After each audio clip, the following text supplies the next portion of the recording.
وأخرى تحبونها نصر من الله وفتح قريب وبشر المؤمنين. السلام عليكم ورحمة الله وبركاته. الحمد لله رب العالمين نحمده ونصلي على رسوله الكريم. أما بعد فأعوذ بالله من الشيطان الرجيم. بسم الله الرحمن الرحيم. গাজওয়াতুল হিন্দের আমির ইমাম মাহমুদ হাবিবুল্লাহ সম্পর্কে মুফতি জসিমউদ্দিন রহমানীর বলা বিষয় নিয়ে পর্যালোচনা। দলিল দিয়ে দেখা কে সত্যবাদী কে মিথ্যাবাদী, কে সত্য বলছে সত্যের উপর প্রতিষ্ঠিত আছে, আর কে মিথ্যা বলছে এবং মিথ্যার মধ্যে নিমজ্জিত হয়ে গেছে। অধিকাংশ ভাইদেরই একটা কথা যে আপনারা যে ইমাম মাহমুদের বিষয়ে বলছেন যে উনি গাজওয়াতুল হিন্দের আমির, তো মুফতি জসিমউদ্দিন রহমানী উনি তো এটাকে অনেক উচ্চ ভাষায় এটাকে বাতিল করে দিয়েছেন, অনেক কিছু বলেছেন। উনি এক কথা উনার বাসায় হচ্ছে ইমাম মাহমুদ নামে কোনো কিছু আসবে না, ইমাম মাহদির আগে ইমাম মাহমুদ নামে পৃথিবীতে কোনো কিছু আসবে না, এক কথায় ওনার রয়েছে ইমাম মাহমুদ নামে কোনো কিছু আসবে না, এটা মিথ্যা। এটা হচ্ছে ওনার এক কথায়, এটা হচ্ছে ওনার ভাষ্য। এরপর প্রশ্ন করে যায় মুফতি জসিমউদ্দিন রহমানী উনি বললো এটা আসবেন, এটা মিথ্যা, তাহলে আপনারা কেন এই বিষয়ে দাওয়াত দিচ্ছেন, আপনারা কেন এটা বিশ্বাস করেছেন? তো যদিও জসিমউদ্দিন রহমানী আমি ওনার থেকে অনেক ইলম নিয়েছি, তো তারপরে আমি একটা পর্যালোচনা করবো আপনাদের সামনে যে আসলে কে সত্য কে মিথ্যা। সে যেই হোক যে যাই বলুক, কিন্তু পর্যালোচনা করে দেখতে তো কোনো সমস্যা নেই যে আসলে কে সত্যবাদী কে সত্য আর কে মিথ্যাবাদী কে মিথ্যা, এটা দেখতে কোনো অসুবিধা নেই। তো আজকে আমার আলোচনায় হচ্ছে একটা পর্যালোচনা যে আসলে কে সত্য বলছে, কে সত্যবাদী আর কে মিথ্যাবাদী, এটাই আমরা আজকে এই বিষয়টার উপর পর্যালোচনা করবো। যে মুফতি জসিমউদ্দিন রহমানী বলেছেন ইমাম মাহমুদ নামে কোনো কিছু নাই, এগুলো মিথ্যা, আর একদিকে ইমাম মাহমুদ আসছে, তো আসলে কে সত্যবাদী সেই বিষয়ে আজকে আমাদের পর্যালোচনা হবে ইনশাআল্লাহ তাআলা। ধৈর্য সহকারে দেখেন, সত্যটা জেনে যাবেন ইনশাআল্লাহ তাআলা। পর্যালোচনার শুরুতেই আমরা একটা ঘটনা দেখে নিব, যে ঘটনাটা আমাদেরকে পর্যালোচনা করতে অনেকটা সহায় হবে, অনেকটা সাহায্য করবে, যেটা আমি অনেক সহজে বুঝতে পারবো।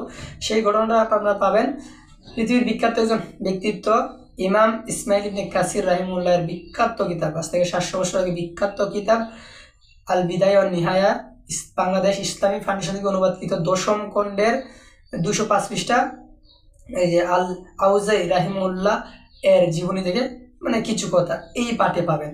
তো আসলে আমরা এখানে মূল বিষয় হচ্ছে আমরা আল আউজাই রাহিমাহুল্লাহর একটা ঘটনা নিয়ে আলোচনা করব। তো আসলে বলি নেই, আল আউজাই রাহিমাহুল্লাহ হচ্ছে এমন এক ব্যক্তিত্ব যার সম্পর্কে ইমাম মালিক রাহিমাহুল্লাহ বলেন যে আল আউজাই রাহিমাহুল্লাহ ছিলেন এমন এক ইমাম যার অনুকরণ ও অনুসরণ করা যায়।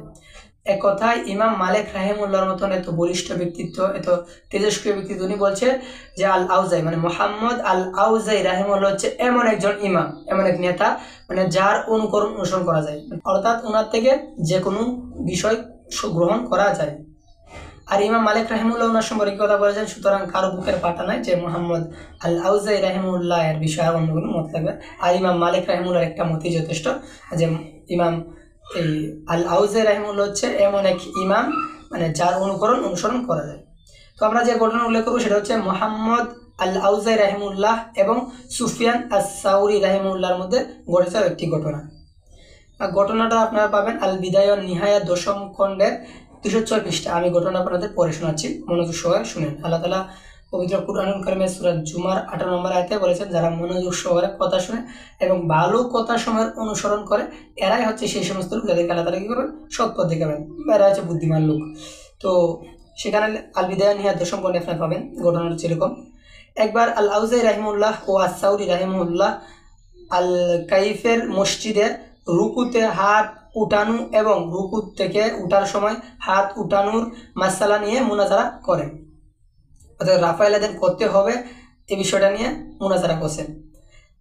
হাত উঠানোর পক্ষে আল আউজাই রাহিমাহুল্লাহ ইমাম জুহরি রাহিমাহুল্লাহ এর বর্ণনা দিয়ে দলিল পেশ করেন। ইমাম জুহরি রাহিমাহুল্লাহ সালিম রাহিমাহুল্লাহ থেকে এবং সালিম রাহিমাহুল্লাহ তার পিতা আব্দুল্লাহ রাদিয়াল্লাহু আনহুমা থেকে বর্ণনা করেন তিনি বলেন রাসূল সাল্লাল্লাহু আলাইহি ওয়াসাল্লাম রুকুতে যাওয়ার সময় এবং রুকু থেকে মাথা উঠানোর সময় দুই হাত উঠাতেন, মানে রাফালাদেন করতেন। এটা উনি হচ্ছে ইমাম জুহরি রাহিমাহুল্লাহ হচ্ছে সালিম রাহিমাহুল্লাহ মানে উমর রাদিয়াল্লাহু আনহু নাতি, তা থেকে বর্ণনা করেছেন। উমর রাদিয়াল্লাহু নাতি সালিম রাহিমাহুল্লাহ তার পিতা আব্দুল্লাহ ইবনে উমর রাদিয়াল্লাহু আনহু ওনা থেকে বর্ণনা করেছেন। এরপর আস-সাউরি রাহিমাহুল্লাহ এটার বিরুদ্ধে ইয়াজিদ ইবনে আবু জিয়াদ রাহিমাহুল্লাহ এর হাদিস দ্বারা দলিল পেশ করে। মানে মুহাম্মদ আল আউজাই রাহিমাহুল্লাহ হচ্ছে এই মানে রাফালাদান করতে হবে এই পক্ষে উনি ইমাম জুহুরি রাহিমাহুল্লাহর হাদিস দিয়ে দলিল পেশ করছে। আর সুফিয়ান আস-সাউরি রাহিমাহুল্লাহ উনি হচ্ছে এটার বিরুদ্ধে, মানে রাফালাদান করতে হবে না এটার বিরুদ্ধে উনি ইয়াজিদ ইবনে আবু জিয়াদের হাদিস দিয়ে দলিল পেশ করছে। তখন আল আউজাই রাহিমাহুল্লাহ একটু রাগান্বিত হন এবং মানে বলেন জুহুরির হাদিসের মোকাবেলায় ইয়াজিদ ইবনে আবু জিয়াদের হাদিসকে পেশ করছো, অথচ সে দুর্বল ব্যক্তি। আস-সাউরি রাহিমাহুল্লাহ চেহারা মানে বিগড়ন হয়ে যায়। এই পর্যালোচনায় আমার এই ঘটনা উল্লেখ করার মূল বিষয় হচ্ছে, দেখেন এখানে রাফালাদান করতে হবে এটার পক্ষে মুহাম্মদ আল আউজাই রাহিমাহুল্লাহ কি হচ্ছে ইমাম জুহুরি থেকে হাদিস বর্ণনা করছে। আর এটার বিপক্ষে এটা করতে হবে না, এটার বিপক্ষে সুফিয়ান আস-সাউরি রাহিমাহুল্লাহ কি হচ্ছে ইয়াজিদ ইবনে আবু জিয়াদের হাদিস পেশ করছে। তখন মানে মুহাম্মদ আল আউজাই রাহিমাহুল্লাহ তিনি কি করছে বলছে, ওনাকে বলছে রাগান্বিত হয়ে বলতেছে যে তুমি কোথায় ইমাম জুহুরি, মানে তুমি উনার দলিলের বিরুদ্ধে উনার দলিলকে খণ্ডন করার জন্য উনার মতের বিপক্ষে তুমি ইয়াজিদ ইবনে আবু জিয়াদের মত পেশ করছো, মানে উনি হচ্ছে দুর্বল ব্যক্তি, উনি এই বিষয়ে দুর্বল ব্যক্তি, তুমি তার হাদিস কোথায় ইমাম জুহুরি আর কোথায় ইয়াজিদ ইবনে আবু জিয়াদ, তুমি তার মোকাবেলায় তার হাদিস দিয়ে পেশ করছো। অথচ মানে মূল কথা হচ্ছে ইমাম জুহুরি হচ্ছে উচ্চমাত্রা গ্রহণযোগ্য ব্যক্তিত্ব এই বিষয়, আর ইয়াজিদ ইবনে আবু জিয়াদ হচ্ছে মানে দুর্বল ব্যক্তিত্ব।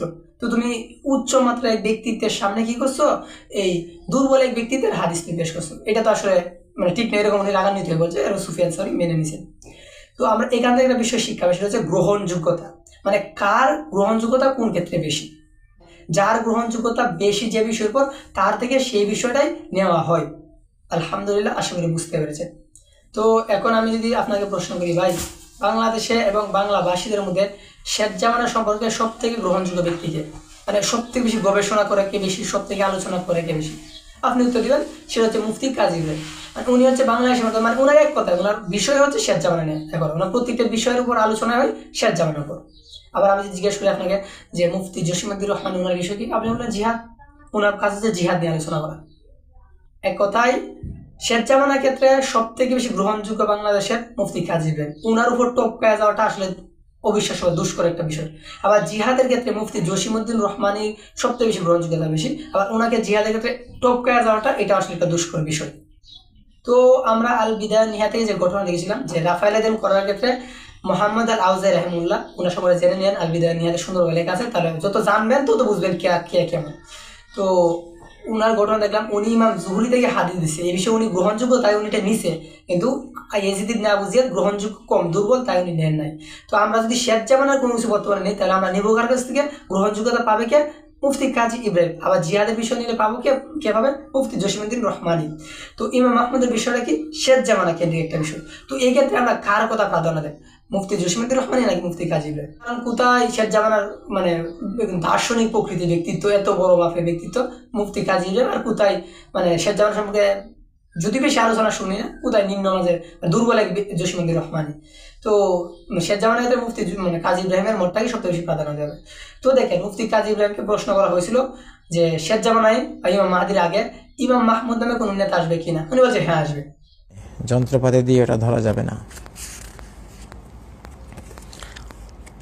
আব্দুল আজিজ প্রশ্ন করেছেন, ইমাম মাহদি আসার আগে 3 জন নেতা আসবেন, এসে থাকলে কোন সময় এসেছেন, আর না আসলে কখন আসবেন, কি কি আলামত প্রকাশ পাবে, হাদিস অনুযায়ী জানাবেন।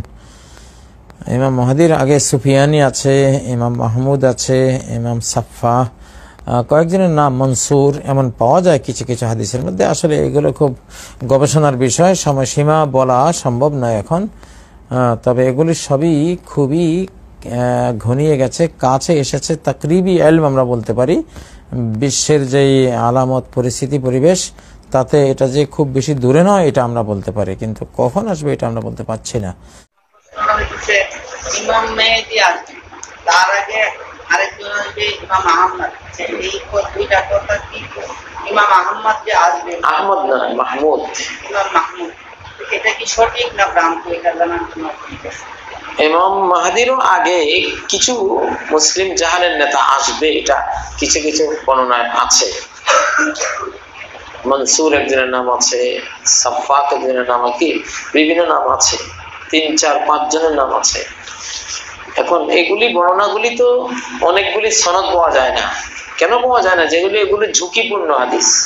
এগুলি বলতে গেলে সব যুগেই রাজনৈতিকভাবে সরকারের সাথে যিনি বলেন তার সাথে একটা গন্ডগোল, হয়তো এমন একটা হাদিস যে হাদিসে এমন কোন কর্মকর্তার নাম সেটা বলতে গেলে উনি খেপে যাবেন, সমস্যা হবে।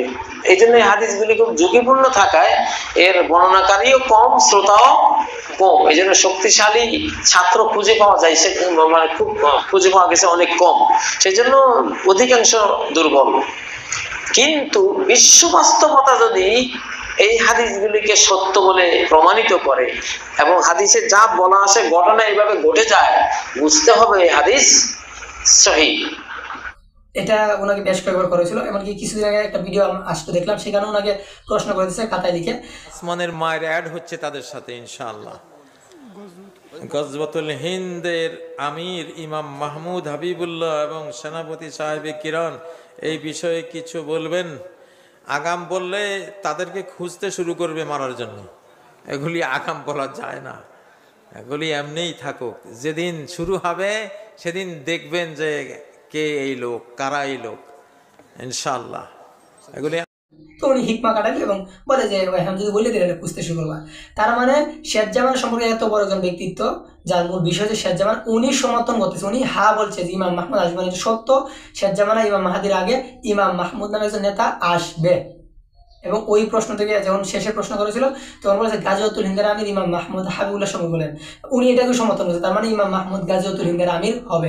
এখন যদি আমরা মোহাম্মদ আল আউজাই রাহিমুল্লাহ এবং সুফিয়ান আস-সাউরি রাহিমুল্লাহর মধ্যে যে মুনাজারা হয়েছিল ওইটার আলোকে ধরে নেই, তাহলে দেখা যায় যে উনি ইমাম জুহরিকে গ্রহণযোগ্য বলেছিলেন এবং ইয়াজিদ ইবনে আবু জিয়াদকে দুর্বল বলেছিলেন। এই ক্ষেত্রে উনি ইমাম যিনি গ্রহণযোগ্য তারটা গ্রহণ করেছিলেন।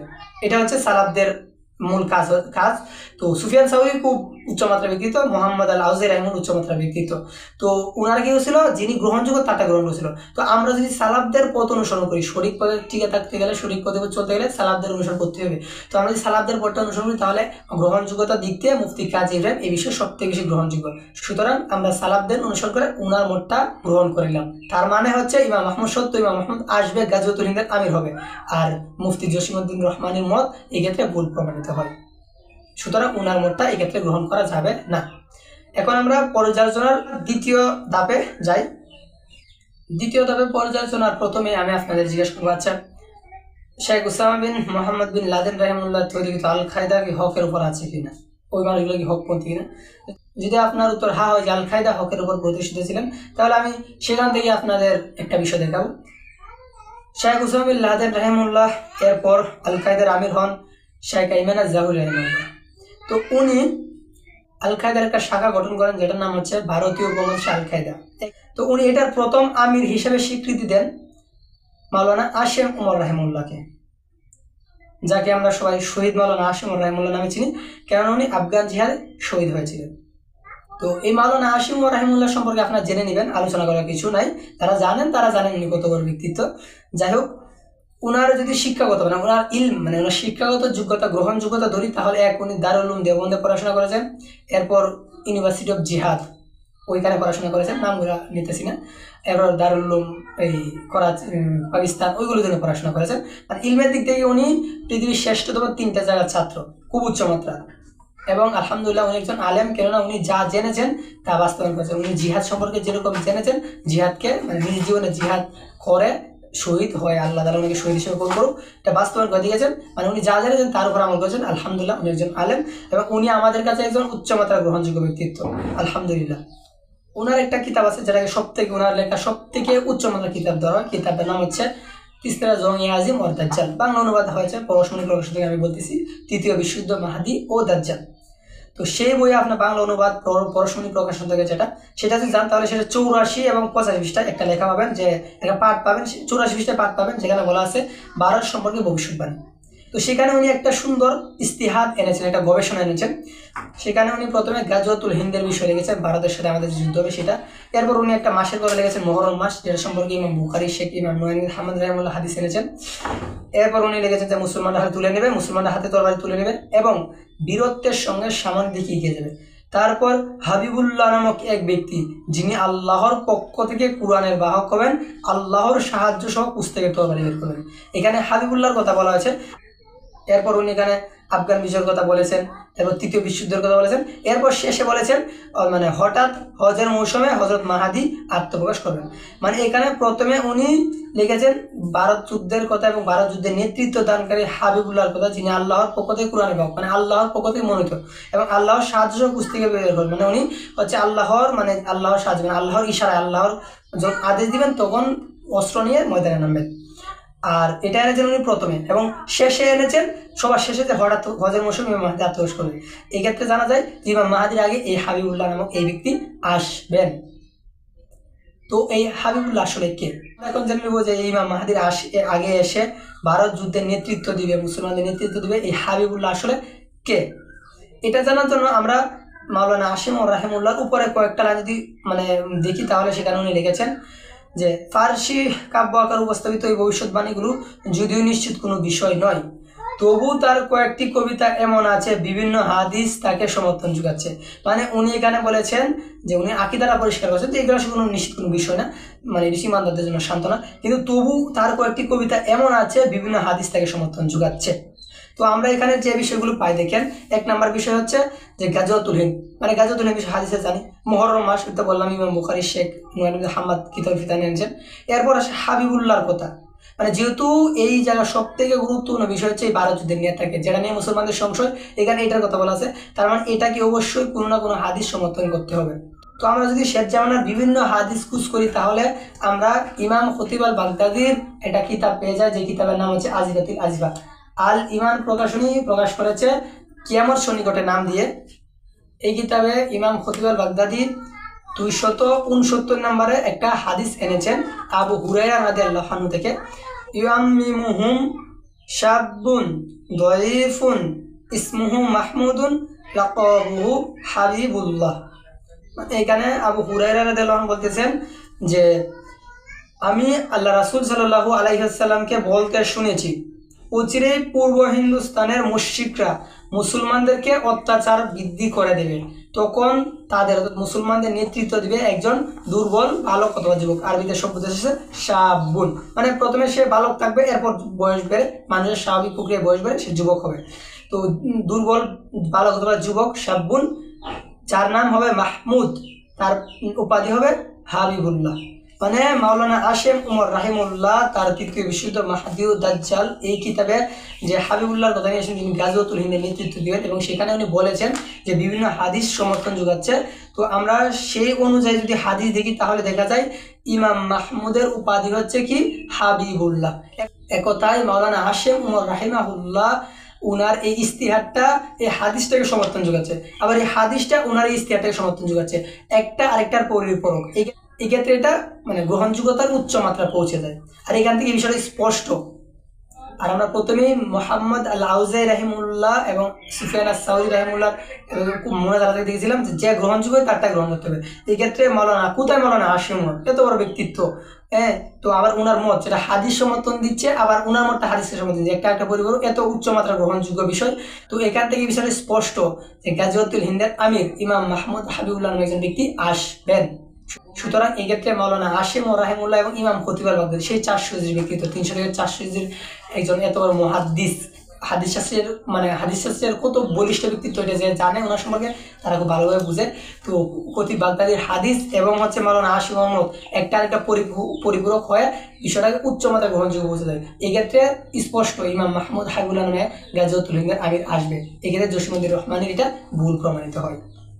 আর আপনারা এই বইটা কিনতে পারবেন মাওলানা লুৎফি আলী আসিফ সম্পাদিত কিতাবুল ফিতান। তো এটা পড়ে নেবেন, এটা 386 পৃষ্ঠায় এই বিষয়টা আরো সুন্দরভাবে আপনারা পাবেন। এখানে অনুবাদটাও খুব সুন্দর করে করা হয়েছে, আরো খুব পরিষ্কারভাবে আপনারা সুন্দরভাবে বুঝতে পারবেন। এই বইটা কিনে নিয়ে 386 পৃষ্ঠায় পাবেন। তার মানে এই বিষয় স্পষ্ট যে ইমাম মাহমুদ হাবিবুল্লাহ নামে গাজওয়াতুল হিন্দের আমির আসবে। সুতরাং এই ক্ষেত্রে জসিমউদ্দিন রহমানীকে ভুলেই পাচ্ছি। তো এখন আমরা পর্যালোচনার তৃতীয় ধাপে যাই। তো তৃতীয় ধাপটা আমরা এই মাওলানা হাশিম রাহিমাহুল্লাহ তৃতীয় বিশ্ববিদ্যালয় হাদিস দার্জাল এখান থেকে নিব। তো এখানে দেখেন প্রথমে উনি বলেছেন কি 84 পৃষ্ঠায় যে পাকিস্তানের সীমান্ত প্রদেশ ও উপজাতির সম্পর্কে শাহ নিয়ামতুল্লাহ রহমতুল্লাহ আলাই বেশ কিছু ভবিষ্যৎবাণী করে গেছেন। নিঃসন্দেহে তা ঈমানদারদের জন্য সান্ত্বনা ও মনোবল তৈরিতে সহায়ক প্রমাণিত হবে। শাহ ইসমাইল শহীদ রাহিমাহুল্লাহ সেই ভবিষ্যৎবাণীগুলোকে আল আরাবাইন নামক কিতাবে উদ্ধৃতি করেছেন। মানে এটা যে মাওলানা হাশিম নিজে এনেছেন তা না, বরং উনি ইমাম শাহ ওলিউল্লাহ মুহাদ্দিসে দেহলভীর নাতি এবং সৈয়দ আহমদ শহীদ রাহিমাহুল্লাহ এর একজন জিহাদের মাঠের মানে খুব সঙ্গী মুজাহিদ ইমাম শাহ ইসমাইল শহীদ রাহিমাহুল্লাহ এর আল আরাবাইন নামক কিতাব থেকে উদ্ধৃতিটা এনেছেন। তার মানে এই বিষয়টা যে এখন তা না, বরং সেই ইমাম ইসমাইল শহীদের সময় ছিল, মানে উনি এটাকে নিয়ে এসেছেন ওইখান থেকে। তার মানে দেখা যাচ্ছে যে ইমাম ইসমাইল শহীদও এই বিষয়টাকে সত্যায়ন করেছেন এবং ওনার একটা কিতাব আছে আরাবাইন ফি আহলুল মাহদিয়া, ওটা শেষ দিকে ফার্সি ভাষাতে উনি শাহ নেমতুল্লাহকে সত্যায়ন করেছেন। ওনাকে একজন সৎ এবং শিক্ষা ব্যক্তি, সালে ব্যক্তি, তাকওয়াবান মানে গ্রহণযোগ্য ব্যক্তি বলে গেছেন। তার মানে এখান থেকে বিষয় স্পষ্ট যে অতীতে ইমাম ইসমাইল শহীদ রাহিমাহুল্লাহর মতন ব্যক্তিরাও এই বিষয়ের সময় জানতেন। তার মানে গাজওয়াতুল হিন্দের আমির ইমাম মাহমুদ হাবিবুল্লাহ গাজবি এটা ইমাম ইসমাইল শহীদের ওই ব্যক্তিরাও জানতেন। তার মানে এই ক্ষেত্রে দেখে কোথায় ইসমাইল শহীদ আর কোথায় জসিমুদ্দিন রহমানী, এই ক্ষেত্রে গ্রহণযোগ্য কে আর ইসমাইল শহীদ। তার মানে তার মতটাই গ্রহণযোগ্য যে ইমাম মাহমুদ সত্য, ইমাম মাহমুদ নামে যে নেতাজবিরা সত্য। তার মানে এই ক্ষেত্রে জসিমুদ্দিন রহমানীকে আমরা ভুল পাচ্ছি। আর চতুর্থ ধাপ যদি আমরা যাই তাহলে দেখা যায় ইমাম মাহমুদ সম্পর্কে অনেকগুলো হাদিস আছে, যদি এটা নিয়ে পরবর্তীতে আলোচনা করবো ইনশাআল্লাহ তাআলা। তো এখন বলা হয় যে হাদিসগুলো কি জয়ীফ, অথচ আপনারা যদি আল্লামা জালালউদ্দিন সুয়ুতী রাহিমাহুল্লাহ এর তাদবিরুর রাবি পড়ে থাকেন এবং হাফেজ সাকাবি রাহিমাহুল্লাহ ফুতহুল মুগিজ পড়ে থাকেন, সেখানে 120 পৃষ্ঠায় ফুতহুল মুগিজের এবং তাদবিরুর রাবির 57 পৃষ্ঠা দেখবেন, সেখানে বিভিন্ন ইমামদের মত আছে। এখানে হাদিস শাস্ত্রের উচ্চ মাত্রার ব্যক্তিত্ব ইমাম আহমদ ইবনে হাম্বলের মত দেখবেন যে তিনি বলেছেন জয়ীফ হাদিস আমার নিকট মানুষের কিয়াসের থেকে পছন্দনীয়। আবার ওইখানে ফুতুল মুগিজে দেখে নেবেন যে ইমাম আবু হানিফা, ইমাম শাফি, এরপর আবার দেখবেন যে ইমাম আবু দাউদ, ইমাম নাসি, তাদের সবার একটা মত ছিল যে দুর্বল মানে জয়ীফ হাদিসকে তারা গ্রহণযোগ্য দিতেন যদি কোনো তারা সহি হাদিস মানে এই জয়ীফ হাদিস ব্যতীত অন্য কোনো হাদিস না পেতে, মানে একটা বিষয় তারা রায় দিবে, কিন্তু এক্ষেত্রে সহি বা হাসান হাদিস পাচ্ছে না, তাই তারা জয়ীফ হাদিসকে দিতেন। তারা মনে করতেন কোনো মানুষের কিয়াস থেকে জয়ীফ হাদিস উত্তম। তো আমরা যদি সেই সমস্ত ইমাম আহমদ ইবনে হাম্বল একজন ব্যক্তিরা, তো এই সমস্ত সালাফদের অনুসরণ করে যদি বলি তাহলে দেখা যাচ্ছে ধরলাম আমরা ইমাম মাহমুদ সম্পর্কে সহি হাদিস পাচ্ছি না, জয়ীফ হাদিস পাচ্ছি। তো তারা কি করতেন, যখন কোনো বিষয়ে সহি হাদিস পেতেন না তখন কিন্তু জয়ীফ হাদিসকেই প্রাধান্য দিতেন কোনো মানুষের কিয়াসের থেকে। গাজওয়াতুল হিন্দ হবে এটা স্পষ্ট, আর আমির ছাড়া যুদ্ধ হবে না এটাও এটা আরো বেশি স্পষ্ট। তো আমির তো লাগবেই। তো এখন কোন মানুষ কিয়াস করে রায় দিয়ে একজনকে আমির বানাবে, তার থেকে ভালো আমরা যদি ইমামদের পদ অনুসরণ করি, জয়ীফ হাদিসটিকে মেনে ইমাম মাহমুদকে মেনে নিই, তাহলে অসুবিধাটা কোথায়? এটা তো ইমামদের মত, তারা যখন সহি হাদিস পেতেন না, মানে আমরা যখন গাজওয়াতুল হিন্দের আমির সম্পর্কে কোনো সহি হাদিস পাচ্ছি না, জয়ীফ পাইছি, ইমাম মাহমুদ হাবিবুল্লাহ হবে আমির। তো এখন আমরা ইমামদের পদ অনুসরণ করে জয়ীফ হাদিসটাকে মেনে নিই, অসুবিধা তো নাই। তো এই ক্ষেত্রেও দেখা যাচ্ছে মুফতি জসিমুদ্দিন রহমানীর কথা ভুল প্রমাণিত হচ্ছে। তো আমরা গাজওয়াতুল হিন্দের আমির ইমাম মাহমুদ হাবিবুল্লাহ সম্পর্কে মুফতি জসিমুদ্দিন রহমানীর বলা যে বিষয়টা সেটা নিয়ে সেটার যে পর্যালোচনা করলাম। তো এই ক্ষেত্রে আমরা সব জায়গায় জসিমুদ্দিন রহমানীকে ভুল পাচ্ছি এবং ইমাম মাহমুদের বিষয়গুলোকে সত্যই পাচ্ছি। আমরা প্রথম থেকে পর্যালোচনা করেছি, আপনারা দেখেছেন এবং এই পর্যালোচনাকে আপনারা বুঝতে পেরেছেন, স্পষ্ট বুঝতে পেরেছেন কে আসলে সত্যবাদী কে আসলে মিথ্যাবাদী। তো একটা বিষয় বলা যায়, যদি মুফতি জসিমুদ্দিন রহমানী আমার শায়েখ যদি উনি এটা না জেনে বলে থাকে, না জেনে বলে থাকে তাহলে উনি ভুল বলেছে।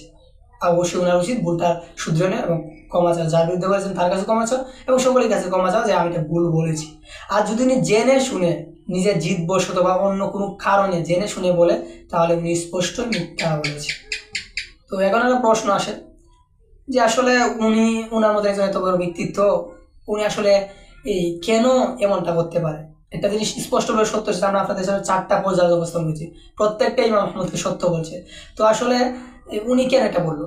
তো ভাই দেখেন, মুহাম্মদ সাল্লাল্লাহু আলাইহি ওয়াসাল্লামের সিরাত এবং তারিখ, আমাদের সালাফদের তারিখ থেকে আমরা একটা বিষয় পাই, সেটা হচ্ছে যখনই পৃথিবীতে কোনো সত্যের আগমন ঘটে তখন তৎকালীন সময়কার প্রভাবশালী ব্যক্তিত্বরাই সত্যের বিরোধিতা করে বেশি বা বিরোধিতা করে, এটা স্পষ্ট প্রমাণিত। যেমন ধরেন মুহাম্মদ সাল্লাল্লাহু আলাইহি সাল্লাম যখন নবুয়ত পেল তখন তার বিরোধিতা করেছিল আবু জেহেল। কারণ কারণ আবু জেহেল বলতেছিল যে মুহাম্মদ সাল্লাল্লাহু আলাইহি সাল্লাম প্রতিষ্ঠিত হয়, মুহাম্মদ সাল্লাল্লাহু আলাইহি সাল্লাম সত্য যেহেতু, তো উনি প্রতিষ্ঠিত হলে কি হবে, আবু জেহেল যে প্রভাব প্রতিপত্তি, ব্যবসা বাণিজ্য অনেক কিছু কমে যাবে। তো তার প্রভাব প্রতিপত্তি কমে যাওয়ার ভয়ে, আল্লাহ মালুম তো যতটুকু জানি সেটার থেকে দেখেছি, এই বয়ে সে মুহাম্মদ সাল্লাল্লাহু আলাইহি সাল্লাম বিরোধিতা করেছে।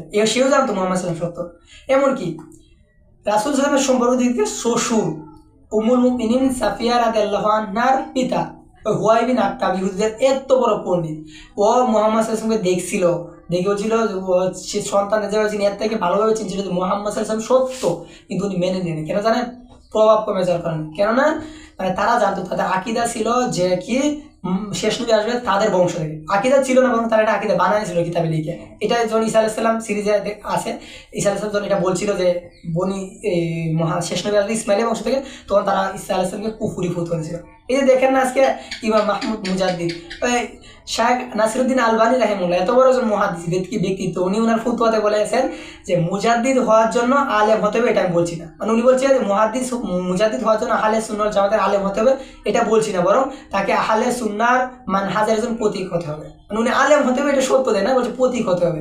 আর আজকে দেখলাম তো অনেকে আছে ফতোয়া দেয় তো আলেম হতে হবে, ও কোথায় নাসিরউদ্দিন আলবানীর কোথায় তারা, উনি বলছে আলেম হতে হবে না, বরং প্রতীক হলে হবে, আর ও তারা বলে আলেম হতে হবে। কোথায় কি আর বলার আছে? তো এরকম আর কি ঈসা আলাইহিস সালাম যখন বলছে যে মানে আসবে ইসমাইলের বংশ থেকে, তখন তারা তাকে কুফরি ফুতওয়া দিয়েছিল।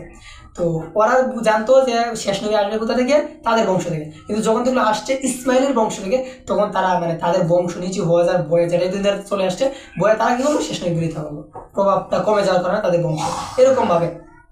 এখন আসেন আমাদের সালাফদের কথা। ইমাম আবু হানিফা রাহিমাহুল্লাহ এত বড় একজন ইমামে আজম বলা হয়, উনাকে মানে পেয়ে দেওয়া প্রস্তাব দেওয়া হলো কাজী হওয়ার জন্য। বাদশাহ প্রস্তাব দিল কাজী হন, উনি কাজী প্রস্তাব নিল না। বাদশাহ বলল কি খবর, আমার মতো একজন বাদশাহ অনেক প্রস্তাব জন্য আমার প্রস্তাব নাকচ করছে, মানে এত তো আমার প্রভাবের উপর আঘাত, মানে আমার মানে বুঝতেই তো পারছেন। তো উনি কি করলো, এতটা শাস্তি দিল ওনাকে, ইমামে আজমকে এত শাস্তি দিল, প্রভাবটা শুধু প্রভাব কমে যাওয়ার কারণে। ইমাম আহমদ ইবনে হাম্বল কি মার ওনাকে দিছিল, আমাদের প্রতি কোনো শাস্তি পড়ে নাই। যাই হোক, আল্লাহ তাআলা আমাদের সহায় করুক।